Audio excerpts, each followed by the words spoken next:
Hey guys, next up is Venomancer. Extremely annoying to play against on the lane, mostly because of just your auto attacks becoming this whole slow damage per second poison, ability to create a lot of wards quickly that also inherit your poison sting level, nice AoE with, you guess it, more poison flying towards everybody, and of course the ult is even more poison in the AoE. So extremely hero even to begin with. Uh, Again, one of the heroes that doesn't really have to make a whole bunch of items, maybe just a couple. His whole built-in arsenal is already pretty crazy. That's pretty much how Veno always was, pretty much. So yeah, let's take a look at the items. With boots, there's a couple ways you can go around with boots. You can get tranquil boots, kind of lets you stay on the lane, harass. You're of course gonna be taking damage because you're trying to hit him with the poison sting. So having tranquil boots is really nice. You can kind of chill, get your health back, go back and do it all over again. You can end up, of course, with something like Guardian Greaves that will require you to get Mechanism. That's also completely fine to go that way, but keep in mind it's a lot of gold. You might not always want to use this in a way where it kind of heals everybody, because when you cast this you also get mana, and sometimes you just want to press the Guardian Greaves to get mana, but if you press it you're kind of wasting the whole health cooldown as well. And yeah, it can kind of be tricky. I could just kind of like going tranquil boots and kind of making some other items, but if you want to go Guardian Greaves, which again will require you to get Mechanism, that's completely fine if you want to go that bad. So yeah, second item I like to make in would probably be something either like Veil of Discord or Etherlands. Etherlands is because you will need mana anyways to spam stuff. Greatly increases the, like you can see, like the travel distance of Venomous Gale. It goes a lot, hits everybody in its path, because becomes even crazier with Shard. Shard is pretty much kind of like Shamans, a Shaman Shard for Shackle. When you shackle people, it creates snakes around. With Venom, it creates also snakes, just poison snakes. So every time any hero gets hit by Venomous Gale, it creates a couple of snakes around them, right? 2 snakes to be exact. So great synergy between all of these and the Shard, and also, I mean, it also gives you a lot of cast range for Plague Bard and ult as well. Covers a lot more, a lot bigger area. If you want to make that, I would make both of these. I just kind of like making both Netherlands and Discord. This will kind of just sets the whole area. You cast this, reduce everybody's spell resistance, right? Also gives passively mana regeneration, something kind of like Crystal Maiden's passive, just not global, but still great. So just imagine, like, ability to nuke with Veno is already off the charts, right? You kind of cast the Veil, send the Venomous Gale, send ult, you can plant the snakes, they also hit for the poison. It's kind of, it's so much damage already. If anybody gets hit, they're probably gonna have to teleport back to base immediately, or the poison might just actually chew through all of their health and they die, even like without being any hit by any extra spells or abilities or anything, right? You can also see, I mean, just look with Netherlands, look how far you can actually cast Veil of Discord. It goes all the way there, right? So probably why you can even like consider something like Blink. You can kind of just set the whole thing from here, blink in, immediately release this. They're not gonna really be able to separate. They don't kind of expect you to do that stuff.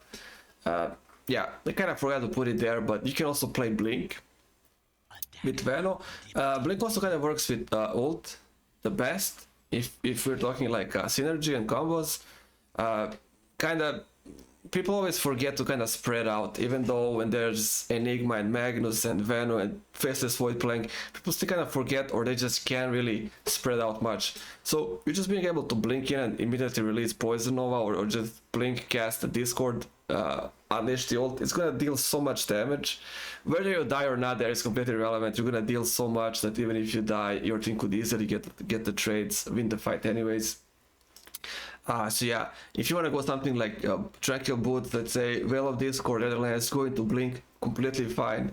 Completely legitimate build. Like I said, a lot of combos, synergy with this, with Shard, with Plagueward Planting, Discord like this. It just all works, right? And as support, it's really a lot already. If you just wanna play like this. But yeah, some other stuff. I didn't mention this when I was making Venge video. There's always Ghost Scepter if you play any support. If there's any nasty right click heroes that can have any leap ability, jump ability, blinks, having this can really help you survive that much longer and deal that much more damage before you eventually die. So if you get into position like that, this is not something you get early though. You kind of need to get some items for your team, some items for fights in general. This is more like a selfish type of item.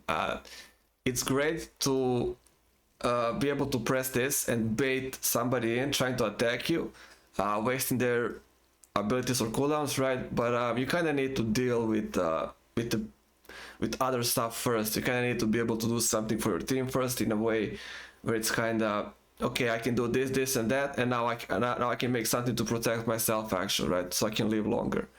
So yeah, Ghost Scepter, if that's the case, probably mostly seen against heroes like Slardar, like Ursa, like Faceless Void. If you time this perfectly and he blinks in and not blinks in, jumps in and does the Chronosphere, you can kind of press this. Can't do anything to you. So yeah, always keep this item in mind. It's never needed if you just feel like you can normally move, even especially if you have a blink. Like you kind of feel like nobody can really catch you. If they catch you, did enough damage, so you kind of don't care, and you just skip on this. But yeah, completely optional.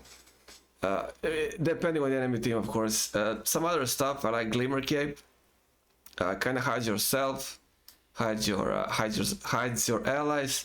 If you play the combo where you blink in and just dump the ult, you don't have to die. It doesn't have to be that way. You can just hide yourself. If they're not carrying dust, if there's no wards, you can maybe get out.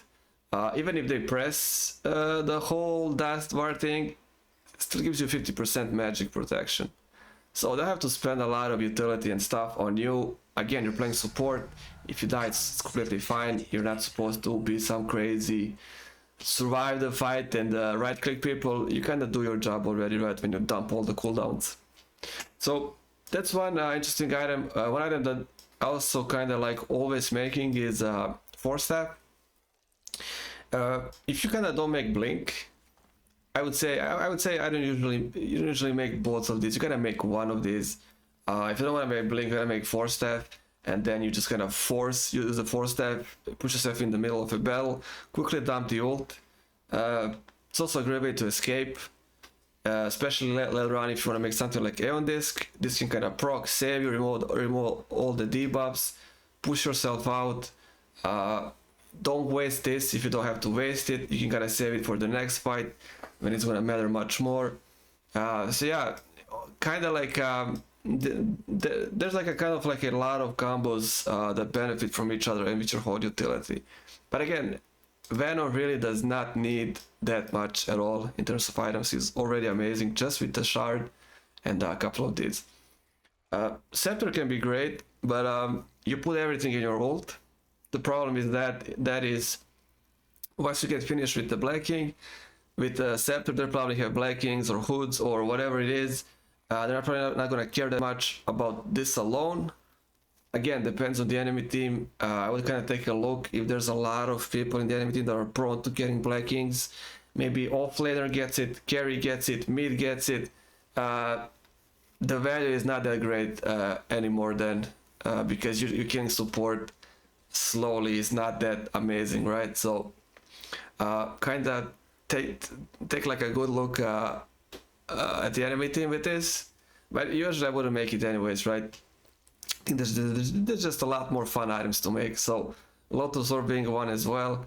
It kind of works like an extra protection. Let's say you blink in or you use Force Staff, get in there, kind of cast this on yourself. If they want to nuke you, they're gonna nuke themselves. Gives you extra armor, gives you some regeneration of health and mana, some bonus extra mana for the pool anyways. Veno spends a lot of mana on ult, gets really pricey, 400 at last, so it can also help, you know, in a lot of ways. And that will be pretty much it actually with the Veno build.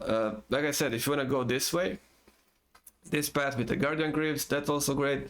Just keep in mind you have to make Mechanism, and not sure how the Mechanism really benefits Veno that much. I kind of like Mechanism more for the supports already have like a inbuilt stuff, right? Maybe like Chen already has a heal, maybe like Abaddon already has a shield and coil, stuff like that. That's where I like to put Mechanism the most, when there's already like one effect at least, so it kind of synergizes, you know, go with the whole healing team ability. But yeah, if you wanna make this, that's completely fine. And of course, Gold Scepter if you're having trouble dying to any right clickers. This can also become ethereal if it gets that far. New ethereal recipe is much better. It's actually Kaya. If you get Kaya for Veno, so let's say you're going towards the ethereal, Kaya is pretty much beneficial to all of this. So Kaya works on this because they get the poison thing, works on this. Yeah, Kaya gives you a lot of benefits if you want to finish ethereal, if there's money. If there's money, there's no need for other items. Ethereal can be then used aggressively, not so much as a damage, as a disabling tool. It can be, of course, used as a damage. You hit somebody with Ethereal, dump all of this on them, they're gonna take huge damage, but usually you kind of want to disable them, right? So they can't really harm anybody from your team. You can cast Ethereal on your allies, stop them from getting hit with physical damage. So it's just a bunch of options, and yeah, always get the shard no matter what. Huge upgrade. You can see like bonus range. Like it travels Gale already with a how much like this is Gale with just the Ether Lance. You can see how far it travels all the way to here, and then the shard increases like for 400 more, so that's gonna fly at the over the end of the map, you know. So let's actually see. I want to see how far it flies. Yeah, so that is some crazy range, just for one spell to fly, right? You're like all the way out on the other side of the map. So yeah, a lot of fun to play with Veno on the lane. I forgot to mention on the lane though. I like putting stuff into Poison Sting more than the Venomous Geralt Snakes, because you can always harass with this, right? You can show up, hit and go back, hit the other hero, go back. Poison Sting is really great, even if you have like one level of snakes. They get transferred the maximum Poison Sting level, so you know you can kind of combo them. But I like getting this higher. Probably my combo would be higher Poison Sting, higher Wards, and then less points into Venomous Gale, and then kind of when you finish with these, buff the Venomous Gale as well. Also, you can wait with ult. You don't have to get ult on level 6. That's one thing. You don't have to get this on level 6. You get on level 7, level 8. Depending on your lane, on the game, you might not have mana. It might not be just like a good opportunity to cast this, because you won't have any of these, and it's gonna take some time for you to actually right click into the fight and try to hit everybody with Poison Nova, right? You can kind of delay this, don't have to get it on level 6. And yeah, that's it. Talent tree now is always gonna be health, or survive more. Almost 200 is nice. Second, obviously, Poison Sting slow. That's the whole thing. This is something really weird. I don't know why this is even there. Poison Sting slow. Third one, I would always say dump it all in the snakes. 1.5. This becomes 3.5 seconds. Every 3 seconds you just dump another Vard. Vard is completely affected by this. You create a small Vard army. You can push with this. You can fight with this. You can just stay back. Even if you're low health, like one of the example of advantages Ether Lance, you could just kind of stand behind it and dump all the Vards. You're not even in the fight, right? Just kind of stay here and dump the Vards. They can do the job for you press this. You know, you don't need to be there actually to physically hit people. If that's how the fight goes, you may be low health. So yeah, let's get the Plague Ward. Again, this can be easily evaded or blocked or use blacking. The more the game goes on, the more they're gonna find ways to kind of ignore this. Poison over reducing attack speed. Attack speed only matters if it hits their carry, really. Maybe their mid. Offlaner, I guess if it's something like Slardar, it also can be great, but keep in mind those people will always have blacking bar. So even if you get this going, they can just press it and cancel it. You know, the ones that actually matter for attack speed will always get something that doesn't prevent them from getting stuff like this affected on them, right? So you're thinking like, I'm gonna slow their carry a bunch. Their carry is gonna get blacking. If it's their offlaner, their offlaner is gonna get blacking bar. If it's that way, that type that really cares about attack speed. So I don't see really a lot of value here. Support that does not care anyways. If support gets hit by this, who cares? Support just cast spell anyways. So yeah, I would probably go Plague Ward, health and damage. I just think this is kind of better. Of course, if you want to go full combo for the ult, like something like this, and get the scepter, I mean, sure, but it's a huge risk. You're putting everything in one spell, and this kind of like spreads it nicely. Because Ward is really nicely buffed by your passive. You can fire these, plant the wards, stay all the way back, and just kind of observe the fight if you kind of feel they're gonna kill you if you get closer. So you're kind of still doing your job. You're not right. So that's why the whole Ward team. And yeah, that will be it for Veno. I see a lot of fun stuff here. I'm not really sure. Blacking Bar, Pike. Yeah, kind of ignore those. Make first some of these, something useful for you, for the team. Get your shard. As game goes later on, you'll probably need something like Ghost Scepter. You'll probably need something like Aeon Disc. So try to get something first that kind of helps the whole team in the fight, and then get something for yourself. Blink if you want it. Great with ult. Just, you know, hit as much targets as you can. And yeah, that will be it for the Veno. And I'll see you guys on the next one.